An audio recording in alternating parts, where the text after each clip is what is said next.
Ассаламу алейкум, қазақ бауырлар, бір туғандар, қандайсыңар? Кечек болып өткен оқия бүткіл Средний Азияны, бүткіл СНГ мамлекеттерін қайғыға салды. Біреуінің татына қай, жап-жашына қай баласын.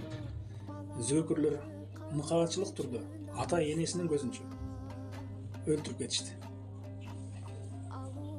Қазақ бір туғандарға, ушул баланың ата енесіне, бір туғандарына, туған ұрықтарына, бардығына терең қайғылуу менен көңіл айтам. Қайрат қылыңыздар. Анан ушул видеодон пайдаланып, мен дагы кичине жеке ойымды айтып кетейин. Bunday адамдар Кыргызстанда дагы бар. Өзбекстанда дагы бар. Тажикстанда, бүткүл жерлерде бар. Европада bunday адамдар кайнайт, bunday шакалдар. Ошон үчүн мусулман мамлекеттер бири-бирибизге көмөк көрсөтүп, ушундай иштер болуп калганда кичине болсо дагы көңүл айтып, бири-бирибизге мына жакшы нерселерди калтырып кетейли. Бул иш боюнча мен Кудай кааласа кандай болуп атканын көрүп турарбыз. Адилеттүү болот деп биз дагы ишенебиз. Күнөөлүүлөр бардыгы жазасын алат, Кудай кааласа. Bundan мурунку Бейшенбаев тууралуу дагы биз карап турдук эле.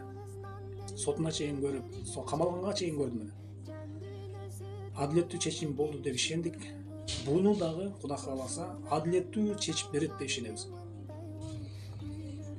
Казак эли, бир туугандар, кайрат кылыңыздар. Бардыгыңардын жүрөгүңөр ооруп атат. Мен сыяктуу эле. Өтө кайгырып атасыңар. Мындай иш болбосун, тынччылык болсун, токчулук болсун, биримдик болойлу, ынтымак болойлу. Бар болойлу. Ассаламу алейкум, казактуу туугандар.